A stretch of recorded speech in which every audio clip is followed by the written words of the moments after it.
Bienvenue à Comme un livre ouvert, le balado qui invite 25 des plus belles plumes au Québec à se dévoiler d'un couvert à l'autre. Je m'appelle Samuel Larochelle, je suis un écrivain, un journaliste et l'animateur de ce balado qui est déjà rendu à son 25e et dernier épisode.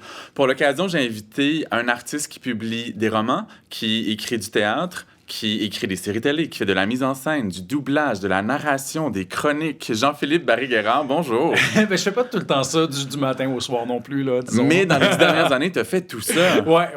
Puis si je te pose la question toute simple, comment ça va aujourd'hui en cette fin du mois de mars 2023?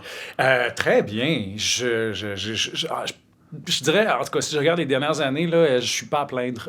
J'ai fait beaucoup d'affaires vraiment cool, puis je suis très chanceux. Puis en plus, ce qui est spécial, c'est que je fais la même chose que je faisais il y a 10 ans, mais tout d'un coup, le monde s'y intéresse. C'est ça qui est fou. Puis ça aussi, tu sais, des fois, je trouve ça intéressant parce que les gens ont l'impression, quand on apparaît dans l'univers médiatique, que mon Dieu, pourquoi tout le monde s'intéresse à lui depuis un bout. Mais, tu sais, la plupart de ces carrières-là, surtout dans le milieu littéraire, c'est, oui, il y en a des gens qui apparaissent, puis tout d'un coup, on est comme, wow, c'est la nouvelle saveur du mois.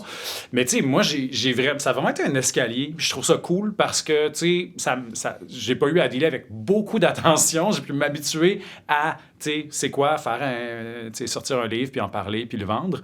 Puis là, je trouve ça le fun parce que là, tout d'un coup, j'ai l'impression que le monde s'intéresse à ce que je fais pour vrai, puis j'ai un public, puis c'est le fun. C'est drôle parce que tu vas dans la direction où je voulais aller en début d'entretien. Il y a beaucoup de personnes qui me demandent comment je me prépare pour le balado. Est-ce qu'il faut que je lise plein de livres, que j'aille voir plein de trucs? Mais je réponds toujours que, en plus de choisir des gens talentueux que j'imagine généreux en entrevue, c'est des gens que je suis depuis longtemps. Mm-hmm. Puis, dans les dernières années, j'ai lu tes 4 romans, Sport et divertissement, Royal, Manuel de la vie sauvage et Haute démolition. J'ai vu 3 de tes pièces de théâtre, j'ai vu ta web-série Faux départ et je suis en train de regarder la série télé, la série Plus qui est adaptée de Haute démolition. Tout ça m'amène à dire, je ne sais pas si je me trompe, mais tu as 35 ans? Je vais avoir 35 ans cette année, 34. D'accord. Je suis un enfant de septembre. Mais c'est quand même jeune pour avoir accompli tout ça, avoir été publié, diffusé autant. Comment tu expliques que tu as réussi à te tailler une place qui ressemble à ça si rapidement? C'est drôle parce que j'ai tout le temps eu l'impression que je n'étais pas assez avancé pour mon âge. Cette impression-là commence tranquillement à disparaître. Je pense qu'une chose qui m'a beaucoup aidé, c'est que j'ai commencé vraiment jeune. J'ai commencé, dans le fond, moi, je rentrais à l'école de théâtre, j'avais 16 ans, je suis sorti à 20 ans. Donc, une carrière artistique qui commence à 20 ans, déjà là, c'est assez rare. On va le voir pour des comédiens, bon, qui vont commencer plus jeunes, mais des auteurs, souvent, un jeune auteur, ça a 30 ans. Là, moi, j'ai publié mon premier roman, j'avais, je crois, 24 ou 25 ans. Donc, un premier roman à 25 ans, c'est rare. Donc, ça me permet justement d'être un jeune auteur longtemps. Ouais. Puis, tu sais, aussi, même avant de publier mon premier roman, j'écrivais déjà du théâtre. Tu sais, je veux dire, la première pièce que j'ai présentée à Montréal en 2010, en fait, j'ai commencé à l'écrire quand j'étais en secondaire 5.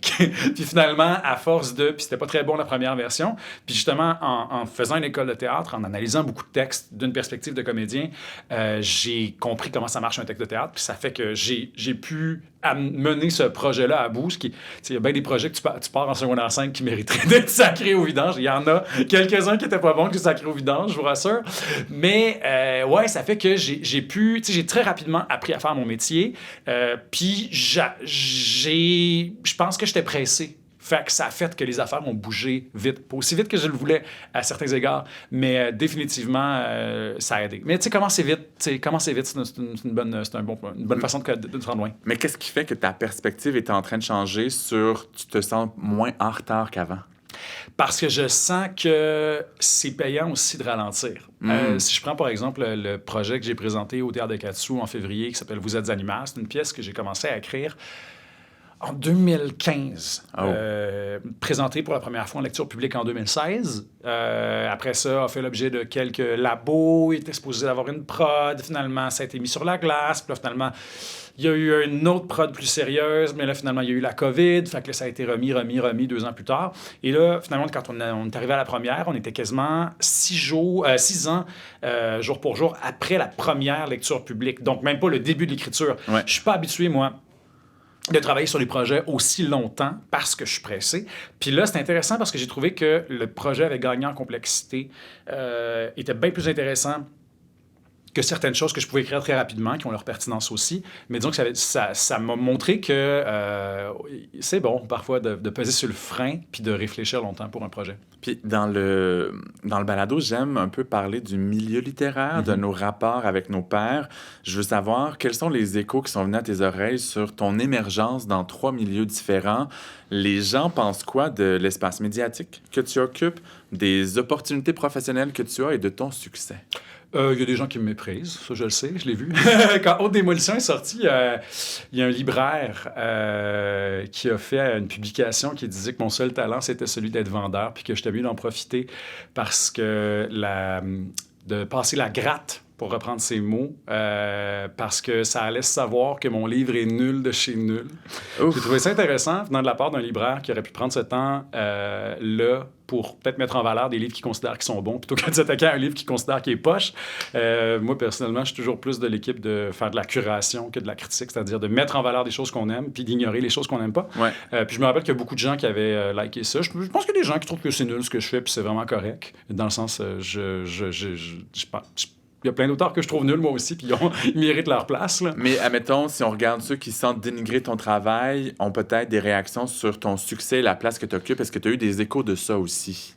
Pas directement à moi, mais tu sais, je sais qu'il y a des gens qui considèrent que, oui, effectivement, j'en occupe beaucoup d'espace médiatique, mais ça m'a jamais été adressé directement. Tu sais, ce que je peux dire, par contre, c'est que je prétends pas que l'espace médiatique qui est occupé par un livre est directement proportionnel à sa qualité. Tu sais, c'est pas parce que tout le monde parle de mon livre que c'est le meilleur livre qui est sorti cette année-là.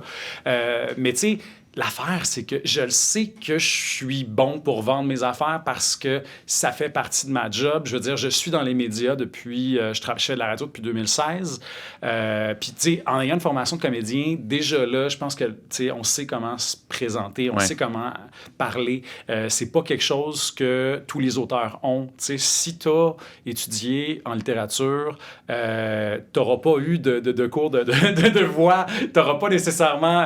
tu sais, moi, c'est comme la vivacité d'esprit en entrevue. Exact, tu sais, je veux dire, moi j'ai fait de l'impro, je fais toutes sortes d'affaires qui sont très payantes, puis qui ont absolument rien à voir avec le métier d'auteur, en fait. Mais est-ce qu'il n'y a pas aussi le fait que, je dis pas que tu n'as aucune faille dans la vie, mais tu dégages une confiance en toi, et dans tes 4 romans en particulier, tu t'attaques à des univers, à des métiers avec, tu sais, tes frondeurs, voire effrontés, ça peut déranger. Est-ce que ce package deal-là, tu sens que ça trouble un peu certaines personnes, que ça explique leur réaction? Ouais. Ben, je pense que c'est vrai qu'il y a une adéquation certainement entre les thèmes de mes livres puis disons, le personnage public que je peux être, effectivement, le fait que je rejoins beaucoup de monde, que je prends beaucoup de place puis que je m'impose puis que j'ai beaucoup de succès, tu sais. Mais... tu sais, ça, je dirais que c'est une histoire qui est tissée plus par les gens qui me regardent que par moi-même. C'est pas volontaire de ma part. Moi, j'aime ça parler de ces sujets-là. Le monde m'invite à en parler, puis ça me fait vraiment plaisir, tu sais. Puis, somme toute, je pense que ce qui est intéressant, c'est que j'ai un bon succès critique, un bon succès en librairie, puis une reconnaissance des pairs quand même à certains égards, parce que je me retrouve, je me suis retrouvé avec des nominations au prix des libraires et tout ça. Tu sais, j'ai fait la liste longue, je me suis ramassé une fois sur la liste courte. Fait que, tu sais, j'ai comme un équilibre, malgré tout. Je me retrouve avec un genre d'équilibre de reconnaissance assez égal de plein d'égards, ce qui est vraiment le fun, tu sais. Je pense que je souffre pas de certains auteurs, disons, qui vont écrire dans une littérature qui est plus populaire, qui vont avoir des méga succès en librairie, mais qui vont être ignorés de la critique. Moi, je trouve ça super injuste. Mais moi, tu vois, je suis pas dans cette position-là. Puis je suis pas non plus le gars qui a écrit un roman qui a été célébré par la critique, mais lu par 14 personnes, tu sais.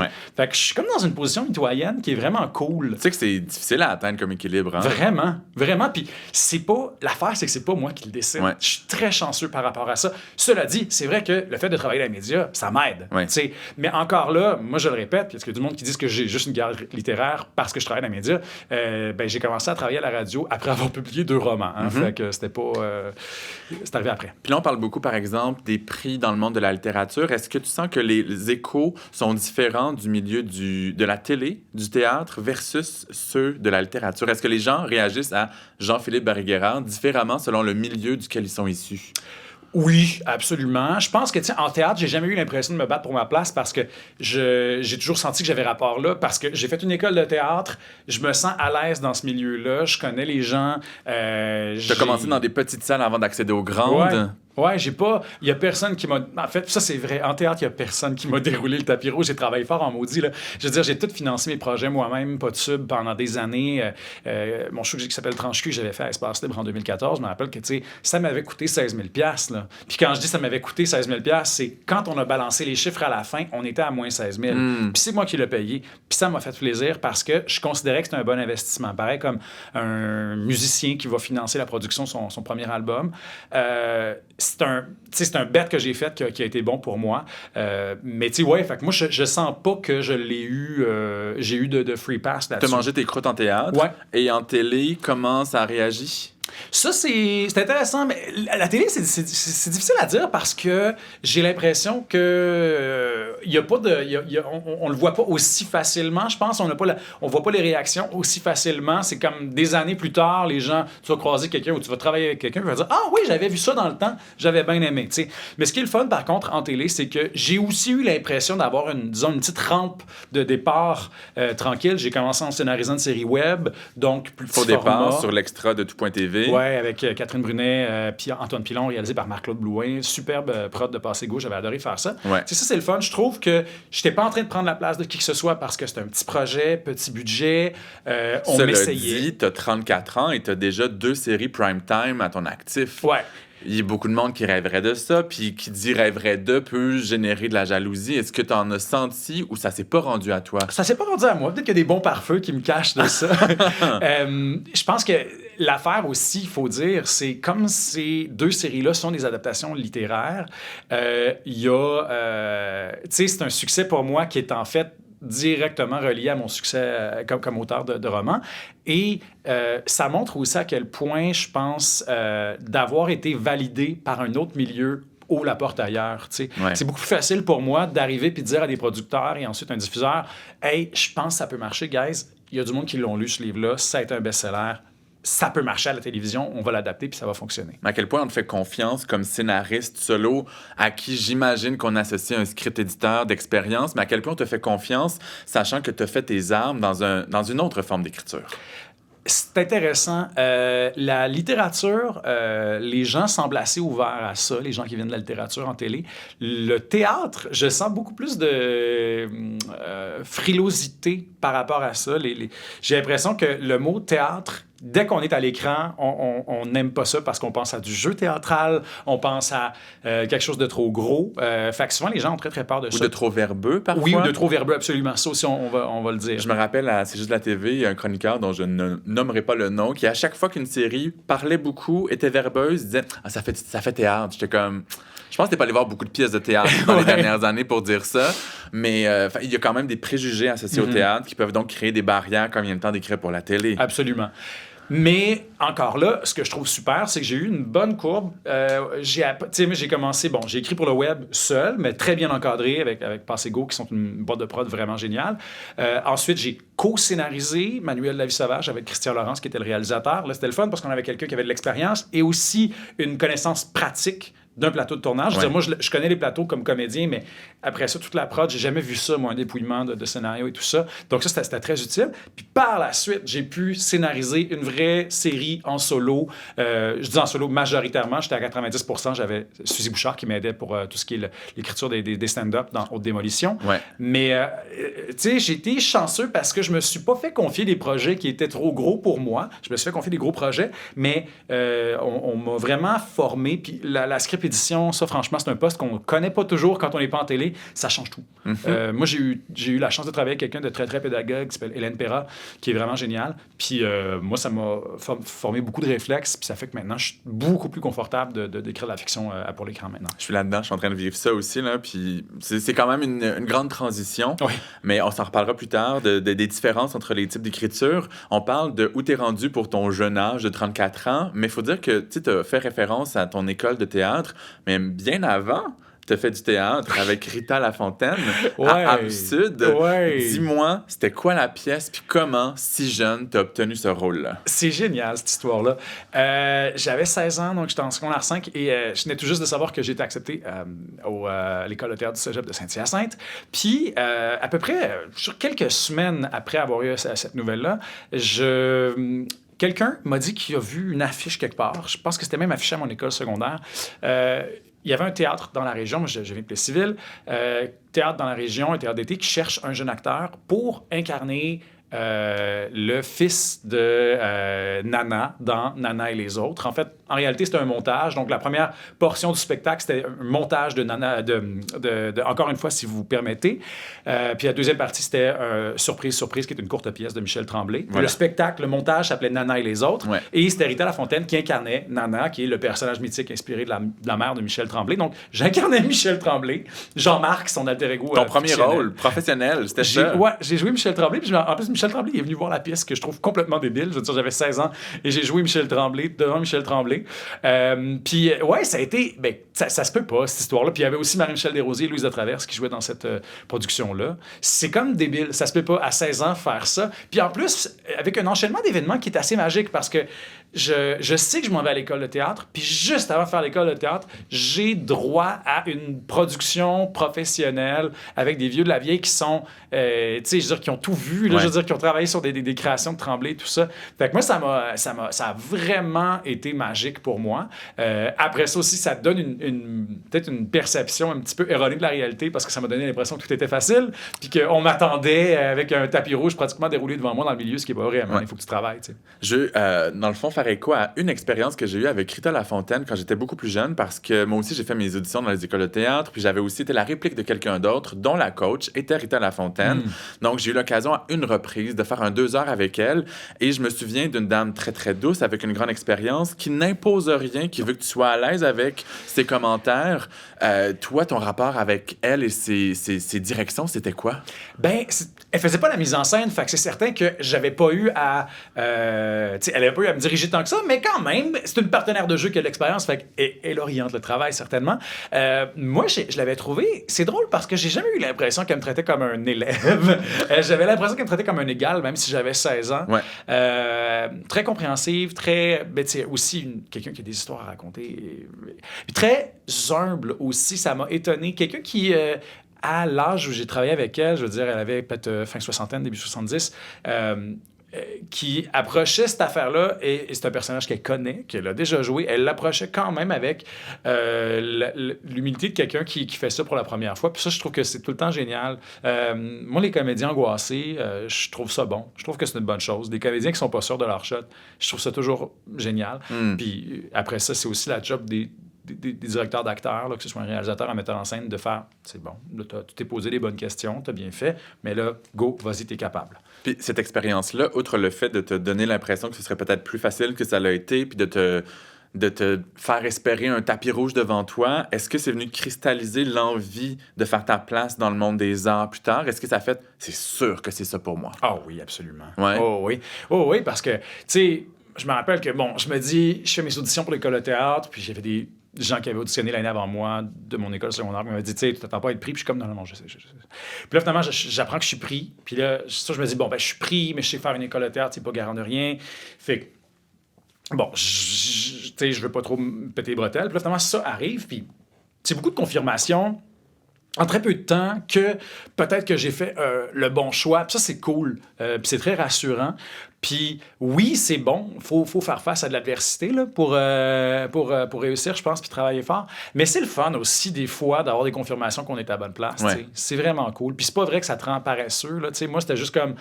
Bon, je sais que ça peut fonctionner. Je le sais que ça a déjà marché. Fait que les moments par après où je doutais plus, je pouvais me rabattre sur ça puis me dire, OK, il y a déjà quelqu'un quelque part qui a cru en moi, il y a quelqu'un d'autre qui croira en moi plus tard. Tu me diras si je me trompe dans la temporalité, mais je pense que c'est avant d'avoir ton diplôme en interprétation à Saint-Hyacinthe que tu as remporté ton premier prix d'écriture, le prix de l'Égrégore pour la pièce Baiserie. C'était donc, ça récompensait l'écriture dramatique au collégial en 2006-2007. Aujourd'hui, quel regard tu poses sur cette pièce-là?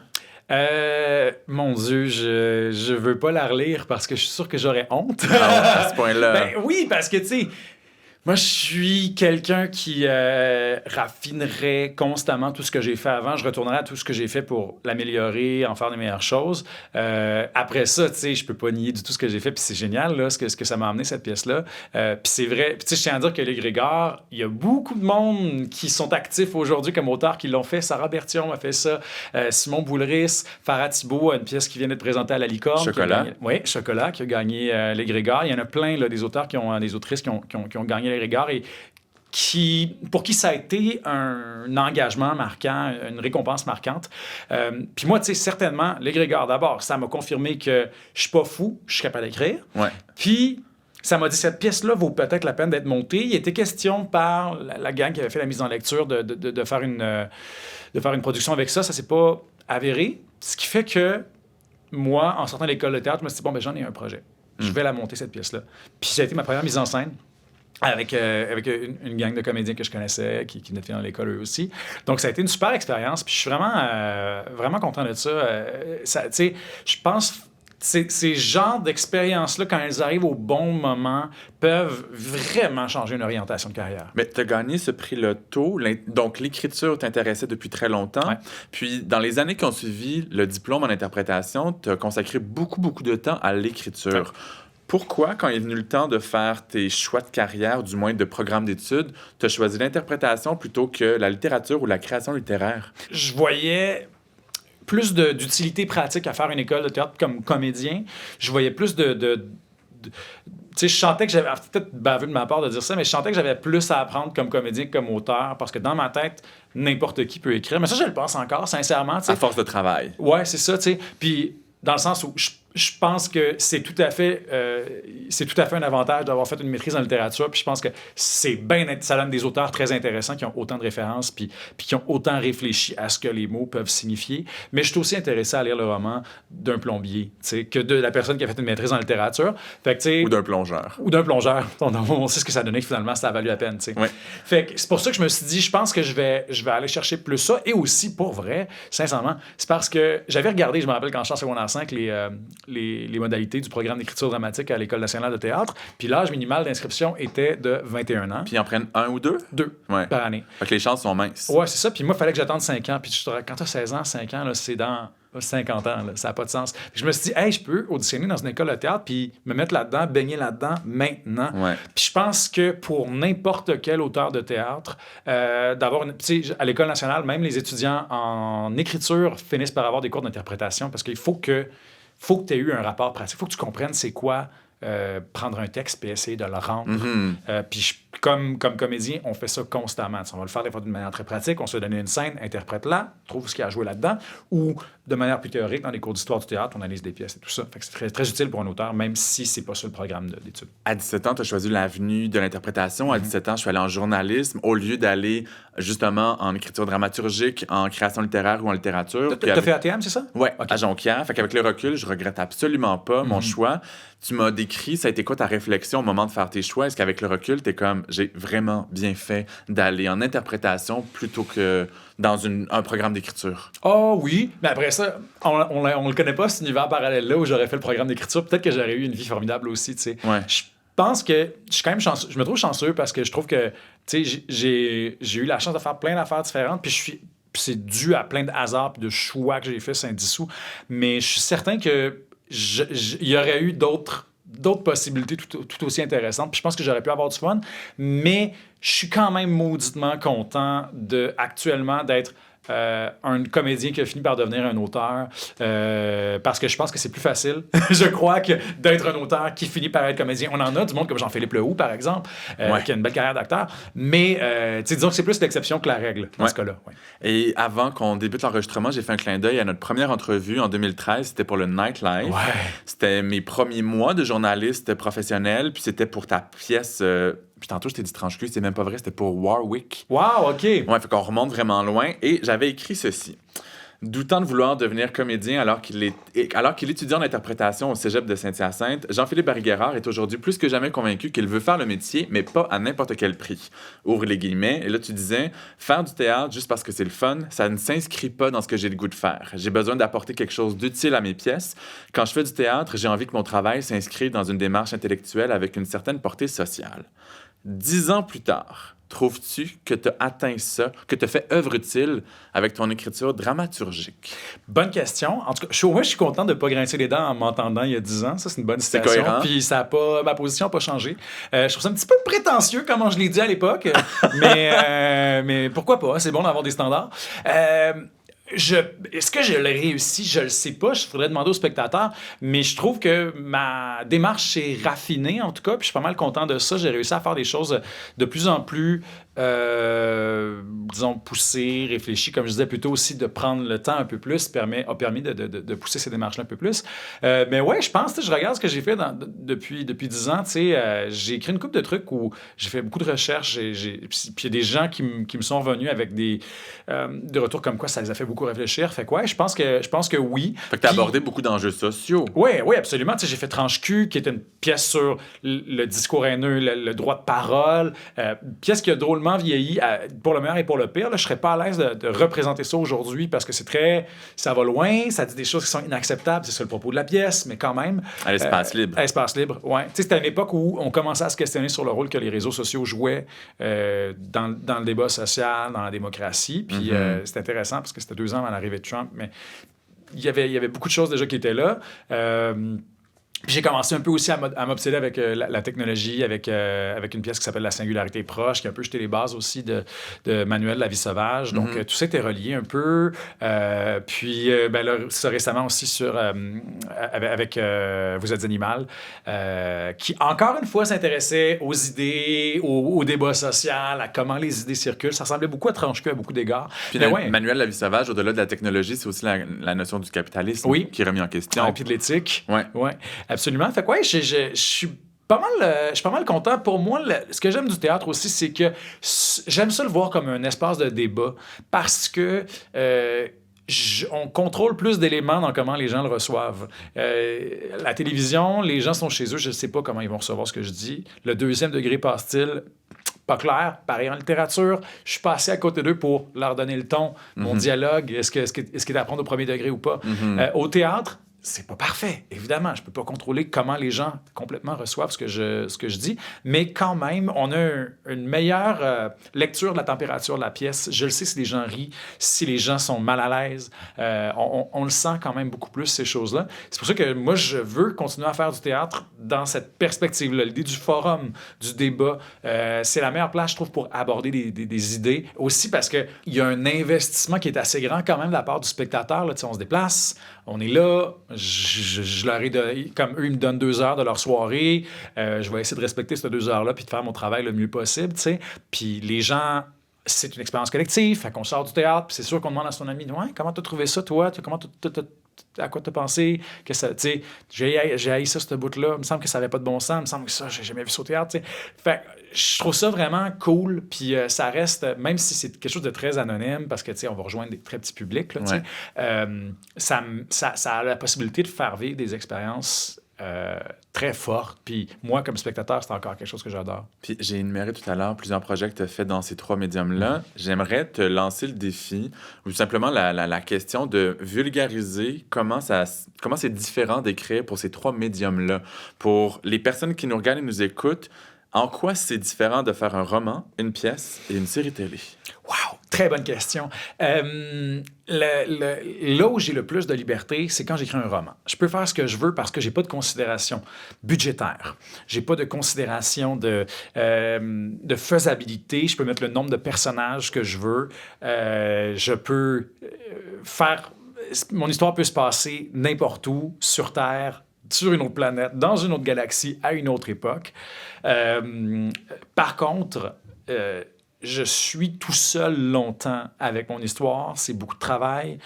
ça demande une précision aussi, une rigueur. Je trouve que mener à bien un projet de roman, c'est beaucoup de discipline. Puis, il n'y a pas de rebond non plus. Moi, mon éditeur, oui, des fois, je peux y faire mon pitch, puis il parle un peu de ce que je fais, mais il me dit, je veux rien lire avant que tu aies une V1. Ça me tente pas de lire une moitié de roman. Première version de manuscrit. Exact. Ouais. Ce qui fait que tu es tout seul longtemps avec ton idée. Et tu n'as pas beaucoup d'intervenants. Puis ça, c'est pour le meilleur ou pour le pire. Je sais qu'il y a des gens qui n'aiment pas ça, avoir 1000 personnes qui se mêlent de leur truc. Moi, j'aime ce dialogue-là. Puis après ça, éventuellement, effectivement, oui, je m'assure que mon éditeur, puis il me dit, voici ce que j'ai reçu de ta première proposition, voici comment on va travailler ça, j'aimerais ça que tu améliores tel aspect, parce que pour moi, c'est pas clair. Donc, c'est une grande liberté, mais comme vraiment quelque chose de très... C'est un marathon, puis c'est très exigeant. Le théâtre, c'est assez chaotique parce que on va souvent très rapidement confronter ma vision d'auteur à la réalité pratique des choses. C'est-à-dire, c'est-tu clair ce que j'ai écrit? Est-ce que c'est dissible pour un comédien? Est-ce qu'on comprend? Est-ce qu'il y a quelque chose à faire scéniquement? Est-ce que c'est théâtral? Ça, c'est bien ésotérique pour moi, puis ça fait longtemps que j'en écris du théâtre, puis je le comprends toujours pas. Des fois, il y a des textes que tu lis, puis tu te dis... Ça marche pas sur une scène, c'est plate. C'est pas théâtral, il n'y a pas quelque chose de plus grand que nature. Et à l'opposé, il y a des textes où tu te dis, mon Dieu, il y a quelque chose là. Puis tu sais, je l'ai pas, l'ingrédient magique, je le cherche à chaque fois que j'écris. Mais ce qui est intéressant au théâtre, c'est que tu arrives avec un texte et les comédiens... Que tu leur demandes ou pas, ils vont te le donner, leur opinion sur le texte. Et là, tu auras le metteur en scène, la metteur en scène. Tu auras tout le temps l'assistance à la mise en scène aussi qui est là, qui habituellement quelqu'un qui a une bonne sensibilité artistique puis qui a une opinion, puis qui va aussi poser des questions. Toute l'équipe de conception. Voilà. Exact. Fait que conception de costumes, décors, vidéo, musique, tous ces gens-là, quand on est rendu à l'étape de la production, en tout cas, il faut que ce soit clair pour tout le monde le projet dans lequel on est. Fait il y a un aspect de communication qui est important, de justification de nos idées. Après ça dépend. Il y a des auteurs qui écrivent leurs textes, ils donnent ça au metteur en scène puis ils s'en mêlent plus. Mais tu sais, moi, je suis beaucoup dans une démarche, disons, d'avancer en gang ensemble. J'ai dit qu'on a toute la liberté possible en littérature. C'est pas vrai qu'on l'a pas en théâtre. Là. Je veux dire, je peux bien faire une pièce qui se passe sur une autre planète si je veux. Puis je peux avoir la dernière pièce que j'ai écrite. On avait, je crois, 33 ou 34 personnages aussi. Tout est possible. Mais il reste qu'il y a un peu plus un souci de faisabilité dans une pièce. Faut que tu choisisses ton esthétique. Si j'ai une pièce avec 34 personnages, c'est certain que dans ce cas-là, on comprend que ce ne sera pas une pièce hyper réaliste avec un décor avec les portes, puis on a 34 acteurs. Il y a des choix esthétiques à faire. Parce que ça coûte trop cher. Exactement. T'sais. De toute façon, qui veut une pièce avec 34 comédiens? C'est un peu un bordel. Mais donc, et je sais que c'est très... Il y a beaucoup de gens qui trouvent ça difficile, le théâtre, justement à cause de toutes ces opinions-là. Ça demande beaucoup de confiance, parce que ça demande une grande... confiance en ce que tu proposes. Puis c'est pas vrai que la vie de tout le monde est pertinente sur tout. Dans le sens, des fois, les gens vont dire quelque chose, puis t'es comme, je comprends, mais moi, c'est ça que je veux. Ouais, faut faire le tri ou assumer. Exact. Puis t'apprends. Puis tu sais, quand tu as entendu le même commentaire pour la 8e fois, tu fais, ah, OK, je pense que s'il y a 8 personnes dans l'équipe de production qui ont dit ça, il y aura 800 personnes, peut-être même 8000 qui vont le penser dans la salle. Donc, ça vaut la peine de répondre à ces questions-là. Une chose que mon éditeur m'a dit, moi, c'est que travailler avec des auteurs de théâtre, il trouve ça très facile parce que c'est des gens qui sont habitués à... recevoir des commentaires, réécrire, retravailler. Tu sais, je veux dire, la dernière, ma pièce, Vous êtes animal, je crois qu'on s'est rendu à 36 versions. Là, ça ne veut pas dire que j'ai tout réécrit 36 fois, là, mais des réécritures majeures de cette pièce-là, il y en a eu au moins une douzaine. Tu sais. Il y a des pièces que j'ai écrites qui sont restées très, très, très semblables du début à la fin. C'est pas toujours comme ça, mais il reste que c'est un médium qui demande énormément de retravail. Puis moi, je trouve ça le fun. Puis aussi, tu sais, c'est que le théâtre, pour moi, c'est la fête. On arrive en salle de répétition, on est en gang, il y a un aspect... tu sais, on est plusieurs personnes à défendre un projet. Tu sais, en littérature... il y a beaucoup moins d'intervenants. Là. Tu vas avoir l'éditeur ou les éditeurs s'il y en a, les gens qui font la correction, la mise en page, le design graphique, puis après ça, le livre, il s'en va dans l'univers, puis ce sera ça. T'sais. Peut-être que des gens vont avoir fait affaire avec des lecteurs et tout ça, mais il y a moins d'intervenants. T'sais. Quand même l'impression d'aller tout seul au bat. Exact. Et si je te lance donc le défi côté télé, de nous parler de cette écriture-là? Ben là, c'est comme le théâtre, mais fois 1000. C'est-à-dire, il y a encore plus d'intervenants, il y a beaucoup d'intervenants intervenants. Et la différence, c'est que comme il y a beaucoup d'argent en jeu, c'est plus... je dis pas qu'on est plus redevable, mais disons que les gens ont peur de se tromper. Donc, il y a comme une exigence que ça soit bon puis que ça marche. Mais là, après ça, il faut qu'on s'entende sur c'est quoi être bon puis marcher.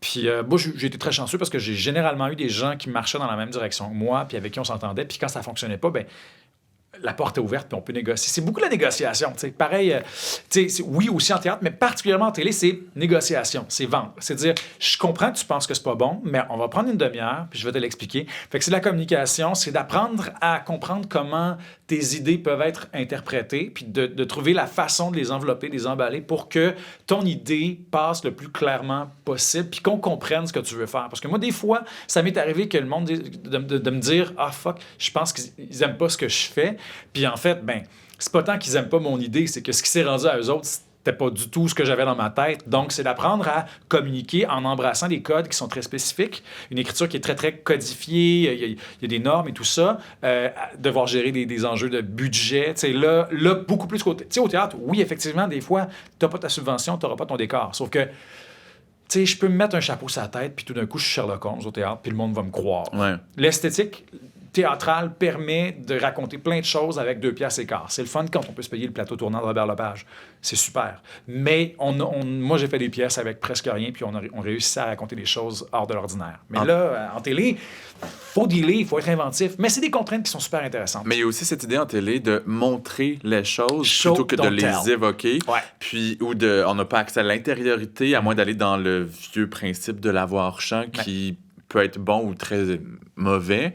Est-ce que quand tu adaptes un de tes romans en série télé, je sais que tu le fais pour le théâtre, mais je vais faire le chemin roman-télé, dois-tu faire des deuils?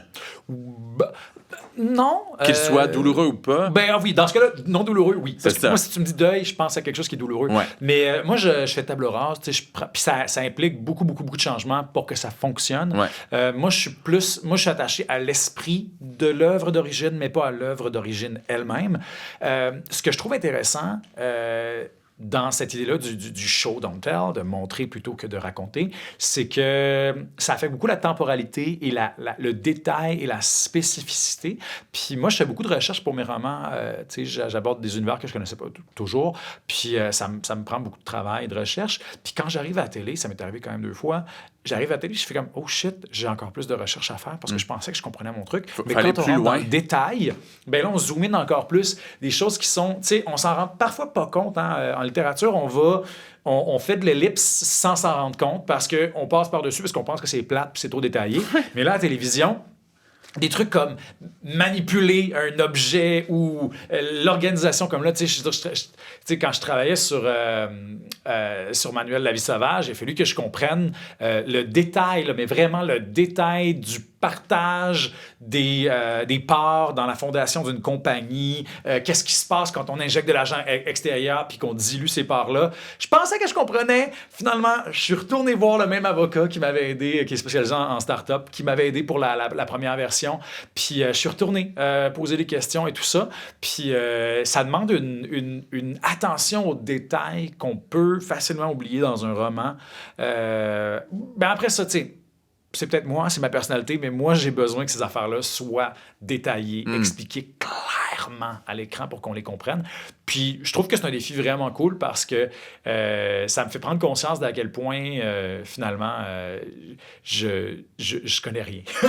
C'est drôle parce que je suis en train de faire la transition entre un roman et une série télé, puis de réaliser qu'il faut aller plus loin dans certains éléments. Je suis comme, j'étais-tu paresseux quand j'ai écrit mon roman? Puis la réponse est non, c'est juste, c'est autre chose. Exactement. C'est une autre façon de raconter.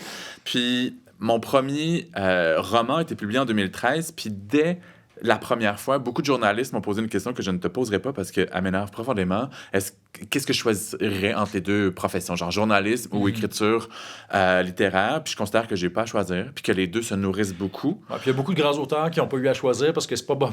Du monde qui ont juste fait ça dans leur vie, être écrivain, il n'y en a pas beaucoup. Oui, mais toi, est-ce que tu as l'impression que tes différents métiers se nourrissent et te rendent meilleur dans une direction parce que tu as pris aussi l'autre en parallèle? Ben, Sviane a écrit une super BD qui s'appelle Ping Pong. Sviane, qui est BDiste, qui a, elle, un doctorat en musicologie, mais elle fait de la BD. Puis elle, son principe de base dans ce livre-là, c'est que ces différentes pratiques artistiques font un ping-pong qui est super enrichissant pour elles. Puis moi, je me réfère toujours à ça quand on pose la question. C'est que j'écris des meilleurs dialogues dans mes romans parce que j'ai un background en théâtre.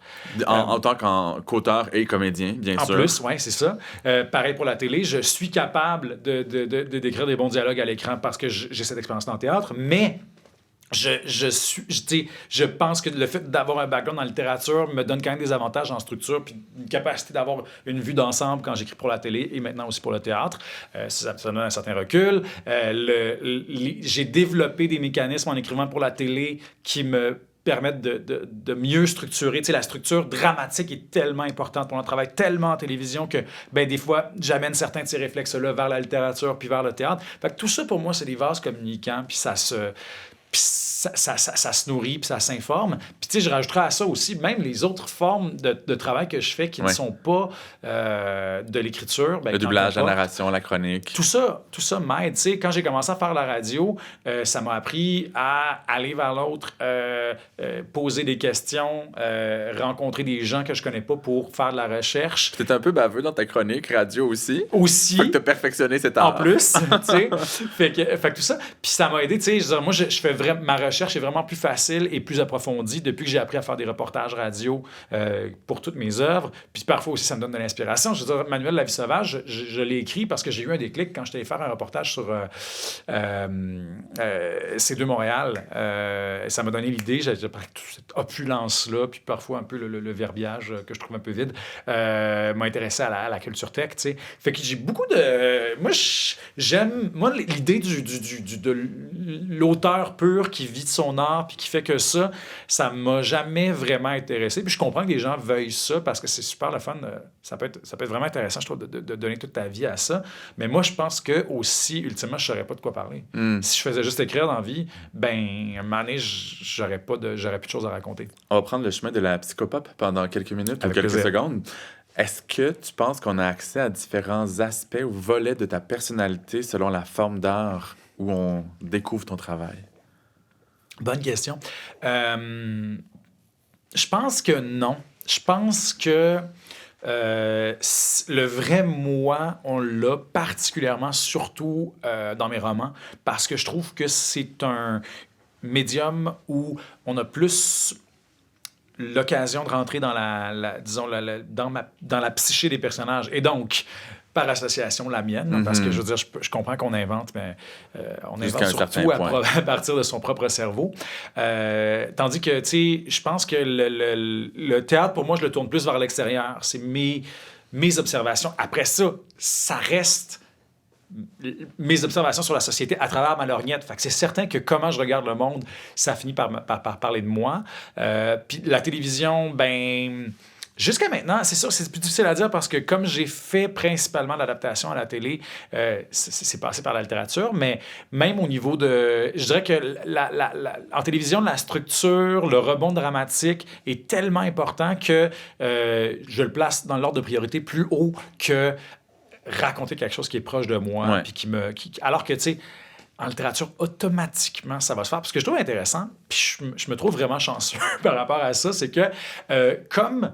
La plupart de mes romans se sont intéressés à des univers extérieurs dans lesquels je ne baigne pas. La plupart des gens ne prennent pas un angle biographique pour analyser mes livres. Ils ne cherchent pas le moi dans mes livres. Puis ça me plaît parce que ça me permet d'être beaucoup plus transparent et de mettre des choses qui viennent de moi sans que les gens le sachent ou le soupçonnent. Puis ça me donne beaucoup de drôle parce liberté. qu'en entrevue, tu m'as déjà dit que si tu avais des personnages principaux qui étaient un peu corrosifs, puis pas toujours les bons gars, c'est que ça te permettait de sortir toute la merde qu'il y avait de toi puis de la mettre là-dedans. Absolument. Ouais. Sauf que les gens, tu sais, il y a quelques personnes qui, disent, mon Dieu, tu dois être horrible, parce que tu as des personnages horribles. Oui. Mais pour moi, c'est au-delà de ça. Tu sais, je trouve que moi, je suis un grand amateur d'autofiction, puis il y a des choses extraordinaires qui ont été faites là-dedans. Mais c'est drôle, puis je me considère pas comme un gars pudique, mais j'aurais pas le goût d'écrire un livre puis de faire une tournée complète d'entrevues puis qu'on n'arrête pas de me demander qu'est-ce qui vient de ma vie là-dedans. Fais comme moi, dis tout puis ça s'arrête là. Tout. Je l'ai Tu vois, fait c'est le plus récemment. simple. Il y a plusieurs années, j'ai commencé... En fait, après le Nightlife, on a fait des entrevues dans le HuffPost Québec, dans le Fugue, et je suis retourné dans les archives pour préparer cette entrevue-ci. En 2014, au sujet de ton premier roman, Sport et divertissement, je disais dans le titre de J'ai l'article, peur. mais ça vient de moi, que tu étais Oh. le champion olympique de la réplique assassine. Ça, cet art-là, est-ce que ça se développe à force de travailler ou c'est inné, selon toi? Je pense que ça se travaille. Oui. Je pense que ça se travaille. Moi, j'essaie toujours de... Il y a beaucoup de mes dialogues, de manière générale, quand je vais chercher la couleur, là, que ce soit dans l'insulte, dans la réplique assassine, ou juste dans la couleur, la figure de style, je prends rarement la première image qui me vient en tête, la première tournure de phrase qui me vient en tête. Je vais faire mes dialogues, c'est probablement la portion de tout ce que j'écris que je retravaille le plus. Que ce soit... Ben, au théâtre, c'est principalement que ça, mais il reste que, tu sais, on a la structure à travailler et tout ça.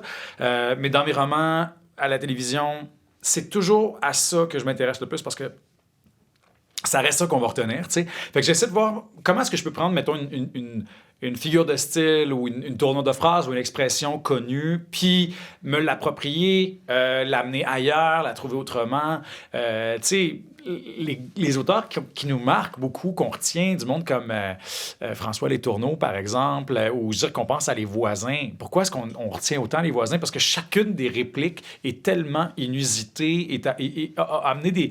Parfois, c'est les images qui sont fortes ou parfois, c'est l'enchaînement des répliques qui est complètement absurde qu'on retient. Je pense à Succession parce que la 4e saison vient de commencer. Il y a des images là-dedans qui sont complètement sorties de nulle part, puis c'est ça qu'on retient, tu sais. Fait quoi, définitivement, j'ai beaucoup de plaisir, puis ça, je pense que moi, si j'avais donné un conseil à quelqu'un qui se pose cette question-là sur comment est-ce que tu peux être plus mordant, mais c'est repasse sur tes dialogues 25 fois, puis pose-toi la question de comment est-ce que tu peux aller chercher ton image loin et essaye pas d'être logique. Parce que la parole humaine n'est pas logique. Moi, un exercice que j'ai fait, qui est vraiment intéressant, que j'avais lu, je sais pas où j'avais trouvé ça. Quelqu'un m'avait suggéré de faire ça. J'étais très jeune. J'avais 16 ans et je googlais là, des trucs sur comment écrire des pièces de théâtre. Je peux pas croire que j'ai fait ça. Puis j'avais trouvé un guide, je me rappelle, très, très, très, très détaillé avec plusieurs chapitres. Puis il y avait plein de trucs vraiment intéressants. Puis un de ça, c'était enregistre des gens qui parlent puis essaie de le retranscrire. Puis ça m'a fait vraiment prendre conscience de combien la parole humaine ne suit pas une structure littéraire. Et des fois, là, on a des conversations où c'est juste comme la réponse arrive 4 répliques plus tard, où on répète la même chose 25 fois. En entrevue, comme journaliste, il faut que j'enlève des répétitions. Des fois, il faut que je mette des bouts de phrases qui ont été dits avec un gros espace entre les deux pour que ça ait du sens, que ça coule pour les gens. Fait que je vais pas dénaturer. Je vais rester très fidèle à ce que les gens me disent, mais il faut que je retravaille. Sinon, si je fais du mot pour mot, ce que je vois que des journalistes débutants font encore, c'est vraiment des réponses plates. Oui, vraiment. Puis incohérentes. Mais je suis intéressant que tu dises ça parce que quand j'ai commencé à faire de la radio, justement, je parlais de combien de tout fait un ping-pong. Justement, je devais faire mon montage moi-même, je faisais des entrevues, je montais les trucs moi-même. Puis ça m'a fait même affaire. J'ai fait, je peux pas. Des fois, j'étais comme, mon Dieu, que genre, je réduis tout ça. Tu sais, j'ai pris 4 minutes, puis j'en ai fait 25 secondes. Mais je pense que la personne, si elle entend la version montée de ce 4 minutes-là, condensée, je pense qu'elle va trouver que ça reflète plus sa pensée que si je mets le 4 minutes complet, parce qu'on se perd, tu sais. Fait que c'est intéressant de voir à quel point, finalement, pour que ce soit percutant et réaliste, ben des fois, il faut s'éloigner un peu de ce qu'on pense qui est la logique de la langue, tu sais. Puis cette fameuse faculté pour la réplique assassine, tu l'as, on va dire, mise en œuvre, du moins dans les romans avec sport et divertissement. J'ai l'impression, par contre, que même si ça a été très bien reçu, que c'est avec Royal que ça commençait à exploser en termes de popularité médiatique et auprès des lecteurs. Dans ce livre-là, tu parles de la course au stage dans les écoles de droit, de la compétition extrême qui règne entre les élèves, de ce qu'on est prêt à faire pour s'aider, s'améliorer, voire nuire aux autres. Dis-moi si je me trompe, mais il semble que ça a dérangé beaucoup le milieu du droit à l'époque. Qu'est-ce qu'on t'en disait? Ben, en fait, ça m'a dit beaucoup de choses sur comment les gens lisent les livres. Parce que la première réaction de beaucoup de gens, ça a été un autre étudiant en droit frustré qui essaie de régler des comptes. Tu sais, quand le doigt pointe la lune, l'imbécile regarde le doigt. Je ne veux pas accuser qui que ce soit d'être imbécile, mais ça, je l'ai vécu beaucoup avec beaucoup de mes livres où les gens pensent que parce que j'écris sur quelque chose, je règle des comptes avec quelque chose. Je connaissais pas d'avocat, j'avais rien à dire sur les avocats, à part, en fait, la raison pour laquelle je me suis intéressé à ça, c'est que j'avais un ami qui étudiait en droit. Ouais. Puis c'est ça qui m'a ouvert une porte sur cet univers-là que j'ai trouvé absolument fascinant pour Royal. Mais j'ai vu quelque chose dans cet univers-là qui me parlait et me ressemblait. Donc, les gens pensaient que j'étais en guerre contre la faculté de droit, alors que, au contraire, moi, j'y ai vu un miroir déformant qui était très confrontant pour moi parce que je savais que si j'avais étudié en droit, j'aurais été le premier à faire ça et à me lancer dans une course aussi éprouvante puis intense, tu sais. Donc, ouais, il y a beaucoup de gens qui ont d'abord eu une lecture biographique de cette œuvre-là, qui étaient convaincus que j'étais en train de régler des comptes. Et là, je leur disais, non, j'ai étudié en théâtre. Mais tu sais que la majorité des gens comprennent pas c'est quoi l'inspiration. Ouais. Puis qui pensent qu'on ne fait que raconter des choses qu'on a vécues. Je suis comme, ben non, c'est notre métier, Caroline, d'inventer. Et en même temps, je raconte quelque chose que j'ai vécu parce que, puis ça m'a pris du temps à le comprendre, mais pourquoi est-ce que je m'intéresse autant à la compétition? Mais parce que moi aussi, j'étais placé dans ce contexte-là très jeune. T'sais, moi, quand je suis rentré à l'école de théâtre à Saint-Hyacinthe, je sortais de la campagne, puis j'étais pas trop au courant de comment toutes les affaires fonctionnaient. J'avais auditionné dans une seule école, alors que, normalement, on fait la tournée de toutes les écoles. Puis moi, j'arrive à Saint-Hyacinthe, puis j'apprends que, il y a une sélection. Il y a un contingentement à l'intérieur du programme. Moi, je ne savais pas ça. Que vous allez être renvoyés, certains d'entre vous, après une ou deux périodes. Après un an. Fait que, il n'y a pas une deuxième? Ben, en fait, ça dépend selon... parce qu'il y a une année préparatoire, mais vu que je sortais du secondaire, j'ai fait une année préparatoire. Puis là, après ça, c'était ma vraie première année. Fait que dans mon cas, c'était 2 ans. Fait que j'apprends ça, tu sais. Puis je me rends compte que la plupart des gens qui rentraient là en connaissance de cause, le savaient. Puis nous, on était une trentaine d'étudiants. Puis, fait que là, j'apprends qu'on doit se battre pour notre place, tu sais. Puis, j'ai vu beaucoup de gens qui ont très mal. Moi, j'étais très stressé, mais tu sais, c'était pas... Disons que j'ai quand même bien géré ça, tu sais. Facile à dire aussi, j'ai fait partie des heureux élus. Mais il reste que ça a vraiment mis les gens dans un état de stress, tu sais. Puis, j'ai beaucoup observé ça, tu sais. J'ai vu un gars dans ma classe qui a fait une psychose, il y a un gars qui était... qui a fait une tentative de suicide. Les gens étaient très, très, très stressés, là. C'était assez horrible. Fait que moi, quand j'ai vu la course au stage, puis combien ça pouvait rendre les gens malades, ben j'ai juste vu un miroir de quelque chose que j'avais vécu, puis j'ai fait « Ah, mon Dieu, mais c'est sûr que je vais écrire là-dessus dans ce cas-là. » Fait que ça a été intéressant, puis je m'explique mal encore aujourd'hui pourquoi les gens ont autant pris ça au premier degré, mais il y a une affaire aussi professionnelle, je pense une déformation professionnelle. Je me rappelle que j'avais fait une conférence à des étudiants en droit peu de temps après la sortie du livre, et il y a une fille durant la conférence qui avait juste fait genre « Hey, stop, guys! » parce qu'il y avait beaucoup de questions très, disons, agressives qui m'étaient adressées. Et la fille avait juste dit « Là, je sais que tout le monde est habitué de lire des livres de doctrine puis d'appliquer les mots au pied de la lettre. » Elle a dit il faut comprendre qu'un roman, c'est pas quelque chose qui est fait pour être utile. Pas immédiatement, pas au sens... De cette façon-là. Ouais, pas au sens où on analyse d'habitude. Parce que ça reste des gens qui ont un rapport qui travaillent avec la langue, au même titre que moi, mais d'une façon complètement différente. Oui.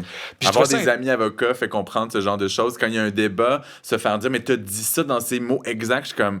Oui, mais permets-moi de nuancer mon propre propos. Exact, oui. Fait que c'est beaucoup... Les avocats font souvent l'avocat du diable, d'ailleurs, de ce côté-là, puis c'est très amusant. Mais donc, oui, ça m'a fait... J'ai trouvé ça intéressant. Je me suis rendu compte, OK, c'est une bonne occasion d'apprentissage, puis de comprendre comment... tu sais, tout le monde n'a pas le rapport à la littérature que j'ai. Puis... Pour moi, c'est pas bon ou mauvais. C'est juste comprendre quelle fonction ça peut avoir dans la société, comment ça peut être reçu. Il y a bien des gens qui, quand je leur parlais de mon grand plaisir d'avoir lu ce roman, disaient je peux pas le lire maintenant, il faut que je finisse ma formation. Quand c'était des gens en droit ou des gens qui avaient des enfants en droit, il y avait peur de mettre le nez là-dedans. Mais ça, je le comprends, par contre. Comme si tu allais, malgré ce que certains t'ont reproché, comme si tu allais révéler des choses qu'ils vivaient ou qu'ils voulaient pas voir complètement. Genre, j'ai choisi d'étudier là-dedans, de travailler là-dedans, mais cette profession a tellement de travers, puis il y a quelqu'un de l'extérieur qui m'en parle.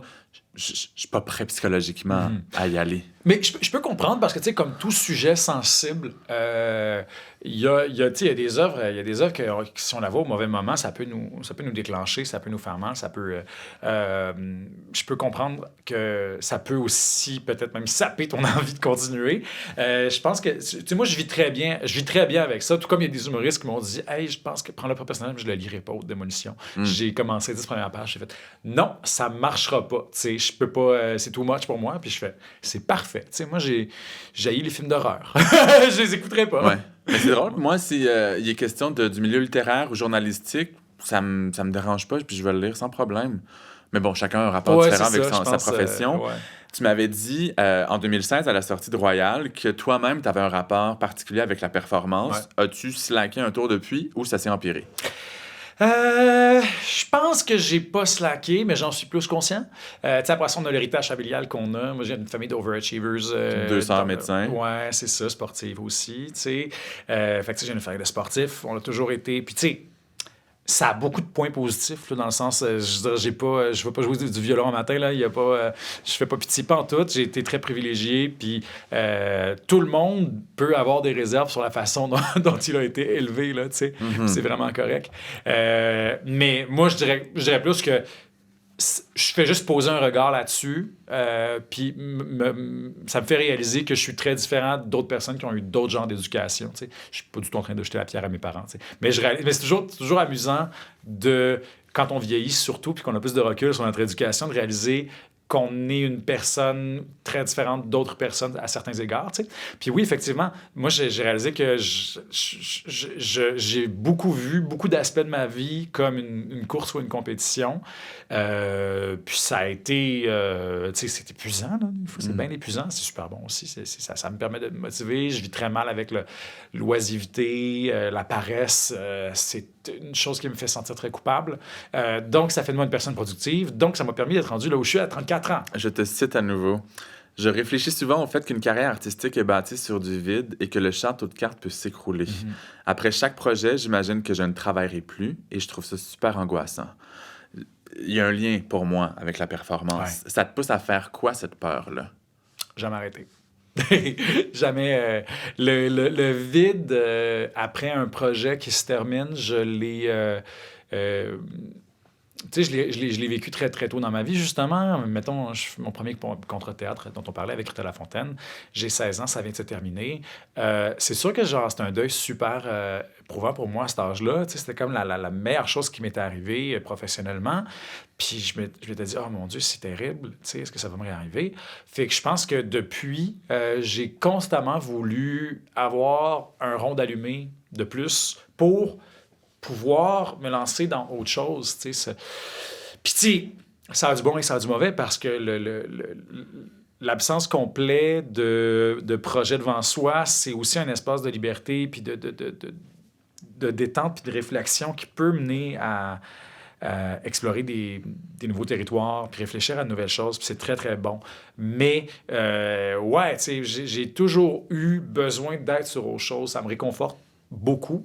Cela dit, je nuancerai cette affirmation-là maintenant parce que je me rends compte que, comme auteur, j'ai quelque chose que peut-être quelqu'un qui est uniquement interprète n'a pas. C'est-à-dire j'ai un actif qui reste là. Mes romans continuent d'être découverts des années plus tard. J'ai encore aujourd'hui des gens qui m'écrivent et qui me disent « Hey, je viens de lire Manuel La vie sauvage, sorti en 2018, ça fait 5 ans. C'est tellement bon, bravo, merci. » Puis je trouve ça malade. Alors que, tu sais, un comédien, oui, ça se peut que quelqu'un écoute... Les filles de Caleb sur Netflix. Mettons, tu sais, ouais, exactement. Tu sais, puis face, mon Dieu, Marina Orsini, Pierre Dupé, t'es donc bien bon, tu sais. C'est cool. Puis je suis certain que, surtout Marina Orsini, je suis sûr qu'il y a du monde qui écrit. Puis c'est sûr qu'elle doit... Elle doit répondre puis dire merci, c'est au bout. Mais il reste que, tu sais, on est plus relégué à nos vieilles performances. C'est quelque chose qui est beaucoup plus fugace. Là, c'est... Tu sais, comme auteur, j'ai l'impression quand même d'avoir bâti quelque chose qui va durer un peu plus dans le temps. C'est pas une statue, ça va pas rester là 2000 ans, mais ça me rassure un peu. Mais il reste que oui, tu sais, on est tout le temps juste aussi bon que son dernier projet. En préambule de ma question suivante, je veux savoir, est-ce que ton entourage d'amis et autres sont surtout dans le milieu culturel, artistique? Oui. Donc, peut-être que ça surprend pas, mais admettons, moi, je suis en train de réfléchir à 20-25 dans mes projets. Puis tu parles de toujours avoir quelque chose d'autre en préparation. J'imagine que tu prévois dans le temps pour être occupé et stimulé en tout temps. Est-ce que tes proches qui sont artistes fonctionnent de la même façon? Est-ce qu'ils sont surpris de te voir développer tout ça de front et avec autant d'avance? Non, la plupart du monde, ouais, effectivement, est pas mal comme moi parce que. Puis, tu sais, aussi, c'est par la force des choses, tu sais, ne serait-ce que même les gens qui sont juste interprètes, ben là, on vient de lancer. Là, on est dans la saison des lancements de théâtre. Fait que c'est sûr que, ben, les gens, tu sais, les saisons de théâtre se bookent d'avance. Fait que c'est sûr que les gens, ben, ils savent qu'ils vont travailler l'année prochaine à telle date. Tu sais, on a comme pas le choix. Mais. Alors, dis-tu des fois à ton entourage, je sais que je vais écrire là-dessus en 2024. J'ai l'idée, je sais où je m'en vais, je le fais pas présentement, mais l'éditeur est au courant, est intéressé. Tu sais que ça se prévoit déjà. Est-ce que ça fait réagir ou pas du tout? Non, les gens vivent assez bien avec ça, je pense. Je pense que les gens trouvent ça normal. Puis aussi, moi, je le fais beaucoup parce que ça m'aide à être redevable. Je vis mal avec la honte de ne pas avoir mené un projet à bout. Fait qu'en parlant T'en aux parles gens... pour avoir à le finir. Ouais, c'est super gênant. Sinon, les gens me reposent une question là, après, puis ils sont comme, t'es rendu avec ça. Ah, ben, je l'ai pas fini, finalement. Moi, la honte, c'est un excellent moteur de performance pour moi. C'est triste, mais bon, ça fonctionne. Puis je dis la honte, en fait, c'est plutôt le fait d'éviter la honte, le désir d'éviter la honte. Puis tu as écrit 2 séries télé, Manuel de la vie sauvage, Haute démolition, à partir de tes livres, puis une web-série qui était une création à partir de zéro. Explique-moi en quoi c'est différent comme processus. La négociation est beaucoup plus facile quand tu as déjà un roman derrière toi, puis tu peux dire oui, mais ça, j'y tiens parce que ça marche dans le roman. Quand tu es en train d'écrire directement pour l'écran, comme je disais, il y a beaucoup de gens qui se mêlent du contenu. Puis tu as moins d'arguments pour dire ouais, ben, je veux que le personnage soit comme ça si le personnage n'existe pas déjà. T'sais, tout est beaucoup plus protéiforme, modelable quand c'est une création originale. Puis quand les 1000 personnes impliquées en télé te posent des questions pour savoir si tu sais où tu t'en vas, ça doit aider d'avoir un roman de 200 à 400 pages déjà décrit parce que ça se peut que tu aies toutes les réponses. Oh, oui, puis tu sais, moi, quand c'est des adaptations, je commence à être quand même pas mal habitué, puis je sais que je peux... tu sais, la Bible, là, je peux l'écrire de mémoire. Je me rappelle, j'en avais fait une, tu sais, je l'avais comme sorti en une journée, une affaire de 15 pages, puis ça s'était fait tout seul, puis il y avait 3 notes à donner parce que je le sais, ce qui marche. Et en plus, revenir à comme une adaptation, c'est que tu reviens à une œuvre que tu connais déjà, et en plus... Moi, en tout cas, je suis très critique par rapport à cette œuvre-là, ce qui fait que je suis capable de l'amener encore plus loin puis de la rendre meilleure. Je le sais quelles sont les faiblesses et tout ça. Donc, c'est beaucoup plus facile. Après ça, c'est génial d'avancer en gang puis d'avoir un producteur qui dit, ou une script éditrice qui est comme « Hey, as-tu pensé à cette affaire-là quand il s'agit de création originale? As-tu pensé à cette affaire-là? » Puis des fois, ça peut amener le projet dans des directions complètement nouvelles qui sont super excitantes. Mm-hmm. Là, j'aborde un sujet qui, pour certaines personnes, est délicat. Peut-être pas pour toi, mais écrire pour la télé, c'est beaucoup plus payant que d'écrire des livres. Est-ce que ça influence les directions que tu as prises récemment ou que tu vas prendre dans le futur de savoir que les projets télé où on t'accueille, où tu as 2 projets déjà de diffuser, c'est tellement plus payant? À quel point ça t'influence? C'est une bonne question. J'aime vraiment ça, dans le sens... moi, je suis pas gêné de dire que c'est sûr que ça me tentait de faire de la télé parce que c'est payant. Pour moi, c'est important de toujours garder de l'espace pour les projets qui sont... moins payant, mais où j'ai plus de liberté. En fait, c'est que pour moi, c'est donnant-donnant. Là. C'est que je pense que on est payé plus cher en télévision parce qu'on est plus redevable envers d'autres décideurs et on a moins de liberté. Ça veut pas dire qu'on n'en a pas, puis Dieu sait qu'on peut faire des affaires extraordinaires en télé. Là, je reparle encore de lui, mais François Letourneau fait des affaires qui n'ont pas de maudit bon sens. Je peux pas croire qu'il y a des gens qui disent oui à ça, à la télé. Puis ça donne, je trouve, des créations qui sont géniales et qui traversent le temps. Je veux dire, j'ai réécouté pendant la pandémie parce que qu'est-ce qu'on avait à faire d'autre? Les Invincibles. Puis j'en revenais pas à quel point c'était bon. Puis que ça avait vieilli d'une façon intéressante, que ça disait autre chose avec le recul. Série Noire, pareil, ça reste bon. C'est comme ça que je t'aime. Je suis pas mal certain aussi que dans 10 ans, on va le réécouter puis qu'on va trouver que ça a bien vieilli. T'sais. Fait qu'il reste qu'on peut faire des choses intéressantes en télévision, mais je pense que on est payé plus cher en télé parce qu'on exige beaucoup de nous, une certaine productivité, le respect d'un calendrier. Mais il y a des gens qui, une fois qu'ils ont accès à la télé, n'écrivent plus de livres. Tout je le simplement comprends. Parce que c'est plus payant puis qui ont, malgré toutes les contraintes, autant de fun. Ben, je le comprends entièrement. Moi, je dirais que j'ai pris rapidement dans ma carrière des décisions pour avoir une liberté économique qui me, disons, dissociait de la pression de vivre de mon art. Je sais que pour beaucoup de gens, c'est le but de vivre de ton art. Puis moi, au contraire, je ne veux pas que le succès de mes livres détermine ma capacité à payer mon loyer.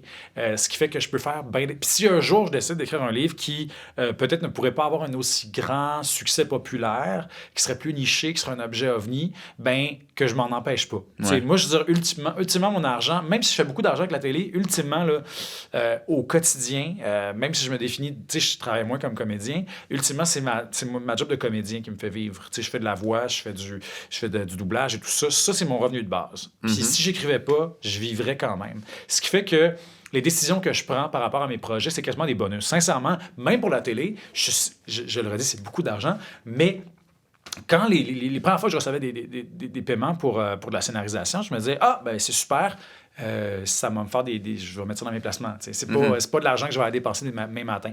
Fait que d'être détaché de la pression de vivre comme auteur, ça me fait vraiment du bien. Puis je suis conscient que c'est complètement absurde ce que je dis là parce que ça montre à quel point je suis privilégié. Ouais, voilà. Je suis pas du tout dans la dèche. Là. Dans le sens, moi, je vivrais très bien peut-être aussi si j'écrivais juste de la télé, mais la liberté de ne pas dépendre des cachets de télévision me permet de me promener de médium en médium. Puis je trouve que c'est un maudit luxe. Tu vois, moi, puisque j'ai un projet en développement avec un diffuseur présentement, je me dis si ça se déploie et qu'un autre projet qui est aussi en train de progresser, ça va m'occuper beaucoup aussi.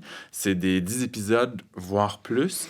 Puis je me dis, je ne veux pas arrêter d'écrire des livres, mais pour les 2-3 premières années, ce que j'appelle une transition, peut-être que ça va être des petits livres. Tu sais, que je vais faire des romans graphiques ou des récits poétiques comme je l'ai fait dans le passé parce que c'est plein de petits textes et ça s'insère un peu mieux qu'un roman de 400 pages en même temps, en parallèle d'une grosse série télé. Oh oui, c'est tellement prenant, tu sais. Puis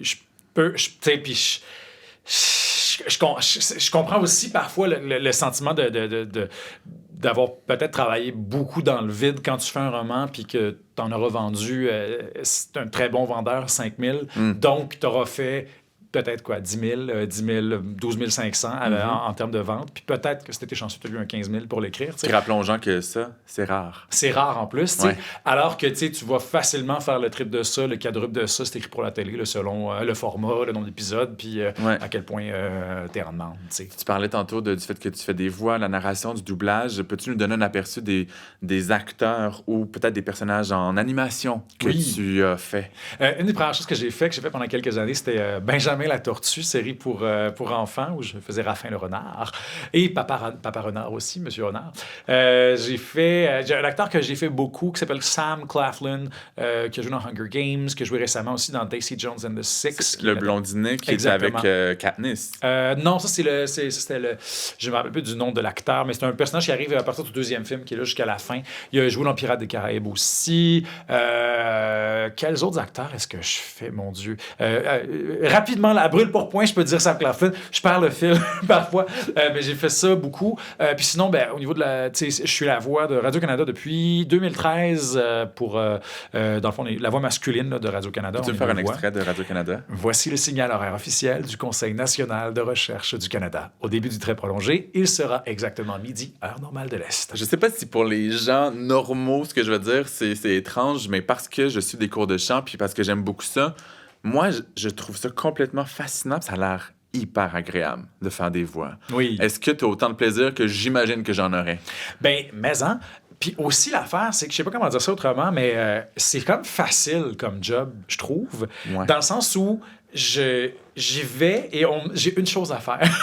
Et on me demande... Et tu sais, c'est très... Je trouve ça pour, tu sais, mettons, comparé à l'écriture, tu sais, où j'ai beaucoup d'affaires à penser en même temps, puis j'ai plein de décisions à prendre, puis parfois de la négociation, puis c'est compliqué, puis je suis stressé, puis j'ai le deadline. Puis là, on me dit, Jean-Philippe, tu vas là. Voici l'adresse. Tu es là à 9 h. Tu t'assois, tu bois ton verre d'eau, tu dis la ligne. Puis tu vas recevoir des commentaires, puis tu essaies de comprendre ce qu'on te dit, puis de donner le résultat que la personne veut. Encore là, c'est la communication, c'est la négociation, c'est d'essayer d'arriver à un résultat qui est 100% intangible à partir d'une indication sensible que la personne va t'avoir donnée. Fait que je trouve ça vraiment le fun. c'est comme un... Puis je dirais que ça aussi, de manière plus générale, le jeu, c'est beaucoup ça. Tu sais, t'arrives préparé, t'as répété, t'as appris ton texte, t'arrives sur le plateau de tournage et t'as une chose à faire. Après ça, la chose est plus compliquée que quand tu te pointes en studio puis t'as une ligne à dire, là. Mais il reste que maintenant que j'écris puis que j'ai plus de responsabilités, disons, sur les productions, je trouve que j'ai beaucoup d'affaires à penser en même temps, alors que quand t'arrives comme comédien, c'est juste de la préparation et d'être là, tu sais. Alors que... Juste d'être, puis de porter ta voix. La semaine dernière, je suis justement un matin allé en studio pour enregistrer une version audio d'un roman graphique. Puis c'était une première expérience pour moi, mais ça a tellement bien été. Puis j'entendais dans les écouteurs, j'étais comme, je pense que ça fonctionne. Puis on a, sur 96 pages à lire, je me suis repris 3 fois. Puis j'étais comme, je ferais ça tous les jours. Oui, c'est vraiment cool, tu sais.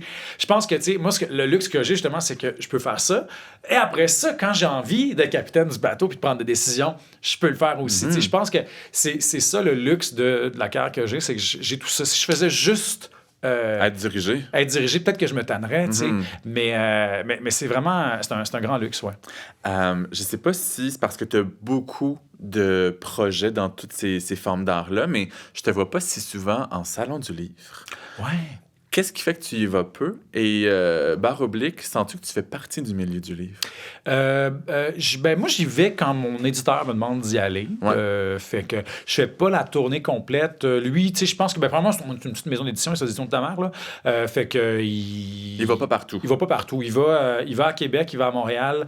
Puis peut-être en Estrie parce que c'est ton coin? Estrie, tu vois, je pense qu'il est jamais officiellement allé. Moi, je suis déjà allé parce qu'ils m'ont invité une fois. Ouais.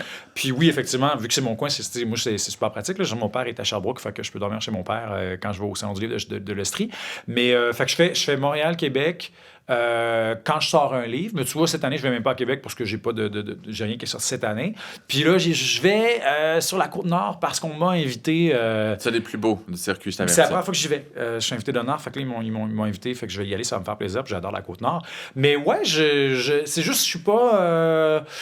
J'ai une bonne question, je sais pas. C'est que j'y vais. Moi, je vais là où on me dit d'aller. Mais as-tu l'impression de faire partie de la gang? Je ne sais pas c'est quoi la gang, mais j'ai des amis auteurs, j'ai des amis libraires, tu sais, mais comme j'orbite dans plusieurs univers, probablement que la réponse c'est non parce que je le sais pas. Fait que j'imagine que si je faisais partie du milieu littéraire, je le saurais. Mais c'est certain que je cours pas, je vais pas vraiment dans les lancements parce que ça m'ennuie. J'ai ça. Mais tu sais, il fut un temps, moi j'allais à 10-12 salons par année. Maintenant, je vais à 2-3. Mais ce qui m'aide, c'est peut-être parce que je vous interviewe beaucoup et pour le balado et pour diverses publications. Fait que je reste en contact avec le milieu, mais je vois certains collègues être à tous les salons, aller au party de salon, au karaoké de salon, puis même si j'adore chanter, je n'ai jamais fait ça. Fait que je suis dans le milieu avec un pas à l'extérieur. J'ai l'impression que, à ta façon, c'est un peu ça aussi. Oui, probablement. Tu sais, c'est ça. D'abord... je fais pas beaucoup le party, fait que déjà ça m'élimine pour le karaoké et le party du salon du livre d'abord. Puis oui, ben tu sais c'est juste que aussi honnêtement, je travaille beaucoup, fait que je vais là où je peux. Tu sais, je sais que entre autres, tu vois comme cette année le salon du livre de la Côte-Nord, ils m'ont invité, mais j'ai refusé l'invitation l'an dernier parce que ça marchait pas dans l'agenda. Tu sais. Fait que déjà ça, faire la tournée du salon du livre, des salons du livre, c'est quand même chronophage, là. Et très énergivore. En plus, c'est ça. Aller virer à Québec un week-end, ça se fait bien. C'est pas si pire. À Gatineau, je suis déjà allé aussi, ça se fait bien, c'est 2 heures. Mais aller en Abitibi, si en plus faut que tu y ailles en autobus parce que t'as pas le billet d'avion payé, ça commence à être de la gestion. Là, c'est un bon projet. La Côte-Nord, tu vois, moi, j'y vais parce que j'ai un billet d'avion.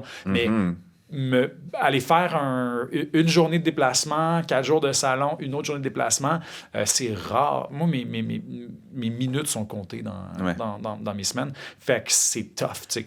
Et dernière question, tes minutes seront consacrées à quel projet dans les temps à venir? Qu'est-ce que je peux dire? Tout, Jean-Philippe. Ben non, mais il y a des choses où je vais me faire trancher la gorge si je parle. J'ai des deals avec des personnes très, très, très sombres. Non, ben là, je travaille sur l'adaptation de Royal, encore une maudite adaptation, mais qu'est-ce que vous voulez? Je me suis fait offrir, fait que je peux pas Pour le refuser. théâtre ou la télé? Ou Pour le cinéma? théâtre. OK. Pour le théâtre. Ouais, pour l'écran, c'est encore dans les airs, mais c'est des longs projets, le financement de ces affaires-là. Donc, au théâtre, je peux pas encore le révéler, mais l'an prochain, ça va être printemps 2025, Royal au théâtre, avec une super distribution de jeunes acteurs qu'on connaît pas. Il y a, le metteur en scène a fait des grosses auditions ouvertes à tous les finissants des écoles des dernières années, donc ça va être vraiment intéressant. Je travaille sur un roman. T'es dû? Ben, je suis dû, là. Je commence à allonger un peu les espaces entre mon livre, mais justement, parce que je fais beaucoup de recherches pour ce roman-là, puis je veux... À quel univers tu t'attaques? Ben, je sais pas si c'est exactement un hiver, mais on est dans un... je m'intéresse au militantisme environnemental dans ce roman-là, ouais. Fait que ça va être très intéressant, je pense. Quand même pas mal différent aussi dans les thèmes et les personnages que j'aborde. Je t'en ai déjà parlé de cette idée de tourner le regard vers le milieu littéraire dans une entrevue passée. Mais je suis pas prêt. J'aimerais ça. Il y a de quoi faire ça. Peut-être bien du monde qui t'haïrait, mais bon. Oui. Non, mais il y a beaucoup de choses. Moi, il y a ça, absolument. Et je sais pas quand, puis je me sens pas prêt. Puis il va falloir que ça se fasse un jour, mais je veux vraiment bien le faire. C'est certain que je vais écrire un livre sur la politique un jour, mais comment, pourquoi, ça va être à trouver. Il y a des choses à dire là-dessus. Fait quoi, donc, bref, roman, théâtre, puis je travaille aussi sur une création qui sera présentée l'an prochain, mais qui n'est pas tant un texte de théâtre autant qu'un événement plus performatif sur les discours haineux. Puis je travaille à partir de vrais discours haineux qu'on a retrouvés en ligne avec une personne qui en a fait l'objet sur scène. Ça va être très intéressant. As-tu des projets de création originale pour la télé? Oui, je travaille là-dessus en ce moment. J'en ai une. Je peux pas encore révéler où, mais je travaille avec une scénariste en duo. Je peux la nommer, Pascal Renaud-Hébert, que j'aime beaucoup, qui est comédienne aussi, qui est super. Fait qu'on travaille sur un projet ensemble qui est pas mal intéressant, très différent de ce que je fais d'habitude, très différent de ce que Pascal aussi fait d'habitude. Fait que ça va être pas mal le fun. On va terminer là-dessus. Et puisque c'est le dernier épisode, il faut que tu me laisses du temps pour des longs remerciements. Ben oui. Pour prendre une grosse minute et demie. Avec plaisir. Premièrement, merci au Conseil des arts du Canada d'avoir financé ces rencontres entre écrivains pour avoir de l'espace pour parler de littérature, d'écriture sans être en mode promotion. Merci à Naomi Silver-Vézina pour son travail hautement efficace en captation et en montage. Merci à Vincent Blain et au studio Madame Wood, que je trouve merveilleux de nous avoir accueillis pour 20 des 25 enregistrements. Merci à Simon Dumas et l'équipe de production Rhizome d'avoir soutenu le projet dès le départ et d'avoir rendu aussi possible les 5 épisodes tournés à Québec. Merci à Danick Leblanc pour le jingle musical, Maëlle Dancause pour le graphisme, à tous les artistes qui ont défilé au micro. Je vais les nommer les uns après les autres, ce qui va permettre aux gens de savoir quels épisodes ils peuvent rattraper. Alors, prends une grande respiration. Fanny Britt, Michel-Marc Bouchard, Geneviève Peterson, Elkana Talbi, Martin Michaud, Erika Soucy, Christine Brouillette, Patrick Sénécal, Hélène Dorion, Claudia Larochelle, Guillaume Morissette, Michel Ouimette, Lucie Pagé, Kamala Macrel, Simon Boulris, India Desjardins, Alexandra Larochelle, Simon Boulris. J'ai-tu dit Simon 2 fois? 2 fois. Mais en même temps, il écrit tellement. Oui, ça mérite des places. Ça veut dire que j'ai oublié une personne qui va m'en vouloir jusqu'à la fin des temps, mais il faut vivre avec ça. Mathieu Simard, Hugo Meunier, Natacha Canapé-Fontaine, Bernard Lavallée, Véronique Grenier, Vanessa Bell et toi, Jean-Philippe Barré-Garard, je te dis merci. Hey, merci Samuel, c'était vraiment le fun. Et merci aux personnes qui nous regardent, qui nous écoutent, qui peuvent suivre la page Facebook comme un livre ouvert balado pour tout rattraper. Ça va être archivé pour très longtemps, alors à bientôt. Est-ce que je te souhaite une autre saison? C'est vraiment fini. La page se tourne officiellement. Ah, ben là, merci. Merci.